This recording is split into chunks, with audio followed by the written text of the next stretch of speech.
Bonjour à tous, bienvenue dans cette nouvelle édition du JT. Si la morosité vous gagne au mois de mai, sachez que l'antidote existe et c'est à Plougastel qu'il se trouve.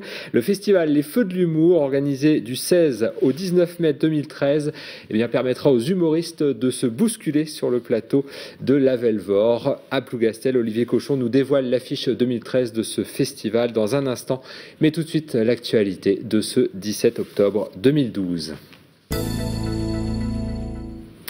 Grand coefficient de marée, vent fort, les ingrédients sont réunis pour provoquer des inondations dans le département. Depuis mardi soir, le niveau de l'eau est scruté à la loupe à Landerneau, Quimper, Quimperlé et Châteaulin. La préfecture du Finistère a activé ce mercredi soir le centre opérationnel départemental.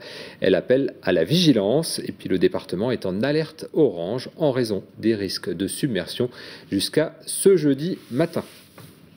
Aucun tram ne devrait circuler ce jeudi à Brest. Un mouvement de grève touche les conducteurs du tramway, mais également les chauffeurs de bus du réseau Keolis. La CFDT, à l'origine de ce mouvement, réclame de meilleures conditions de travail. Les précisions d'Erwan Lousseau. Avec 97% des chauffeurs de bus en grève, demain à Brest se profile une journée sans transport, ni tramway ni bus. Le syndicat majoritaire interpelle sur les conséquences du contrat signé en 2009 entre Keolis et BMO. On s'est aperçu très vite que la productivité se ferait sur les conditions de travail des salariés. Et ça, pour le CDT, c'est inacceptable, quoi. Et si certaines revendications soulèvent des problèmes de voirie que rencontrent les bus sur certains nouveaux trajets, c'est avant tout les temps de parcours qui sont pointés du doigt. Vous avez des lignes qui peuvent aller jusqu'à 30 minutes de retard par jour. C'est pas acceptable, quoi. C'est pas acceptable pour la clientèle, c'est pas acceptable pour nous parce que les conducteurs ils sont obligés dans un souci de vouloir rendre service un maximum à la clientèle, les conducteurs sont obligés de supprimer leur pause, enfin leur battement qu'ils ont en bout de ligne, pour pouvoir leur repos physiologique, pour pouvoir se déstresser un peu, ils sont obligés de le supprimer pour repartir tout de suite. Les pauses qu'on a au bout de 4 heures de conduite sont supprimées ou fortement amputées, donc c'est pas acceptable pour nous ça. La direction, consciente de la réalité du terrain, semble prête à envisager certaines modifications aux accords signés sur l'organisation du travail, mais dans un cadre financier neutre.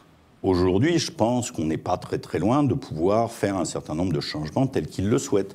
Ce changement a un coût. Je leur demande en échange de me rendre une prime qui est à peu près de l'équivalent d'un coût qu'on avait négocié dans le cadre de l'organisation du travail. Voilà. Et j'ai un refus là-dessus. Donc aujourd'hui, on est essentiellement sur ce problème. Et pour moi, la grève est essentiellement sur ce problème. Les problèmes de temps de parcours, d'organisation du réseau sont des choses qui sont en train d'être réglées, ils le savent. Le préavis de grève étant illimité, difficile de prédire les conditions de circulation dans les jours à venir.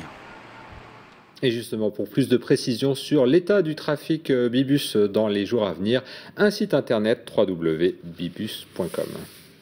Plus de 2000 Bretons sont inquiets sur l'accès aux soins. C'est ce que dévoile une enquête révélée par l'UFC Que Choisir. Ce mercredi, l'association de consommateurs a présenté les résultats de cette étude pour le Finistère. Alors, y a-t-il des déserts médicaux dans le département et quels sont les honoraires pratiqués par les médecins finistériens? Réponse avec Pierre-François Vatras. Dans le Finistère, la densité de médecins généralistes est très forte près des côtes, mais très faible à l'intérieur des terres. Pour ce qui est des ophtalmologistes, pas de problème sur Quimper, mais plus vous remontez au nord, plus vous aurez des difficultés à trouver un ophtalmo.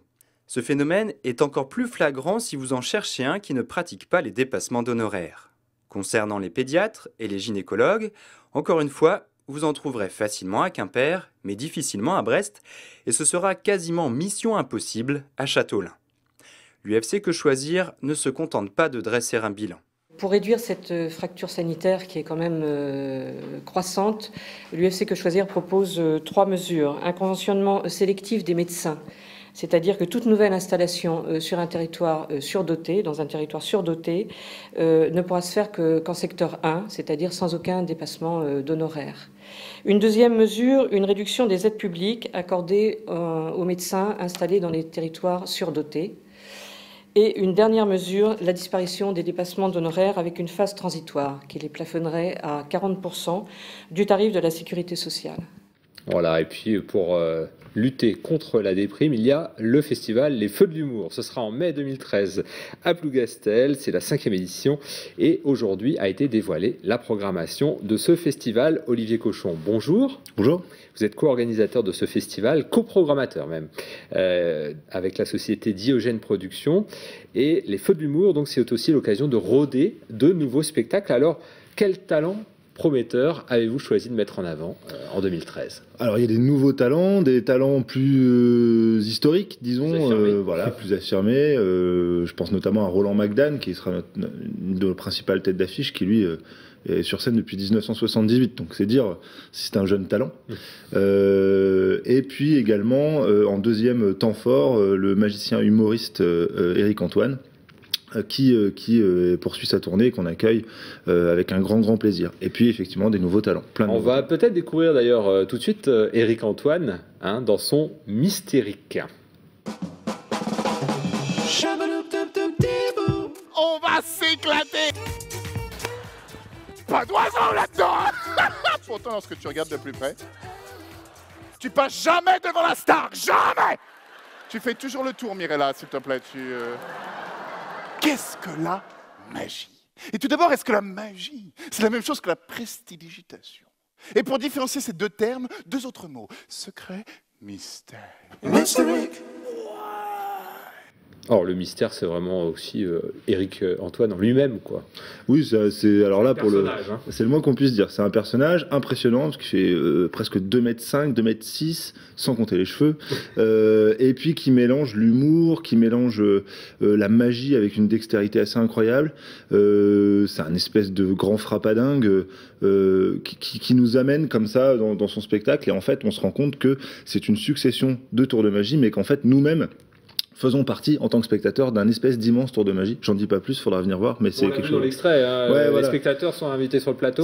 Ah oui, puis même ils font partie d'un espèce de grand tout comme ça. C'est assez, c'est troublant. Moi, j'ai vu le spectacle plusieurs fois. C'est à mourir de rire. C'est vraiment excellent. Olivier, vous avez parlé de Roland McDan très rapidement, mais pourquoi l'avoir choisi comme parrain cette année? Disons que alors il n'est pas vraiment parrain, c'est vraiment un peu notre égérie de l'année, puisqu'après il y a un parrain du festival. Roland McDan jeune d'ailleurs là. Oui, voilà, ouais, c'est ça. Belle photo. Donc pourquoi c'est un souhait vraiment, ça fait plusieurs années en fait qu'on travaillait sur la venue de Roland McDan. C'était vraiment un souhait de la ville de Plougastel, qui est co-organisatrice et fondatrice du festival. Faut le souligner.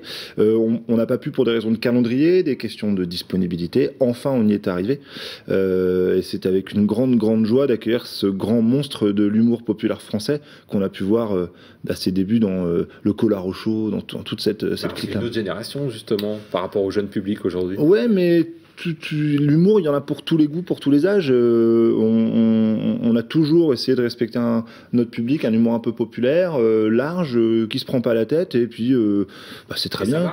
4500 spectateurs l'année dernière. C'est ça, et ça ne fait que augmenter. Donc là, on arrive un peu, on peut pas faire beaucoup plus puisque la salle a une capacité limitée. Peut-être qu'on rajoutera des jours supplémentaires. Je pense que c'est. Et juste signaler aussi que Roland McDan s'intéresse à un sujet qui est universel, hein, c'est le sexe. Oui, alors, en partie. Alors le sexe, mais alors il parle de sa propre sexualité. Donc il se met lui-même en danger. Hein. Après, mais oui, effectivement, c'est un thème récurrent qu'on retrouve. Même Éric Antoine, on en parle comme quoi ça marche. Mais Roland McDan, oui, on parle beaucoup. On a fait un peu son sujet de prédilection. Bon, évidemment, c'est plutôt à réserver à un public plus adulte, plus qu'Éric Antoine, qui est plus familial. Alors, on a oublié aussi les jeunes talents, notamment Kenny, puisque Kenny a gagné le tremplin l'année dernière. C'est ça. Alors, il y a un temps fort du festival 2012. De cette année. Donc, le temps fort, un des temps forts principaux du festival, c'est effectivement le tremplin, qui aujourd'hui a acquis une notoriété internationale, puisqu'aujourd'hui, maintenant, on reçoit des dossiers du Québec, de tout le monde francophone, en fait. Beaucoup de la Belgique, beaucoup du Canada. Le tremplin, ce sera le dimanche pour la clôture du festival. C'est ça. Cette année, la clôture du festival se fera par la remise du prix aux gagnants. Donc Kenny, qui a gagné l'année dernière, qui est un fêlé qui nous a fait un sketch à mourir de rire avec une tente qui se déplie toute seule. Voilà, c'est à mourir de rire. Et qui donc partagera l'affiche avec Bérangère Krief, qui est une humoriste, la seule de l'année, enfin du Sésame 2013, qui est une humoriste de la nouvelle génération qu'on peut retrouver un peu son humour du côté de Baptiste Le Caplin, de tous cette nouvelle génération. Olivier Cochon, merci beaucoup d'être venu nous présenter cette 5e édition du festival Les Feux de l'Humour. Ne traînez pas, les réservations débutent ce week-end, hein, et puis on sait que c'est très couru, donc il faut se dépêcher. Merci beaucoup de nous avoir suivis ce soir. On se retrouve demain à 18h15 pour un nouveau point sur l'actualité. Bonne soirée à vous.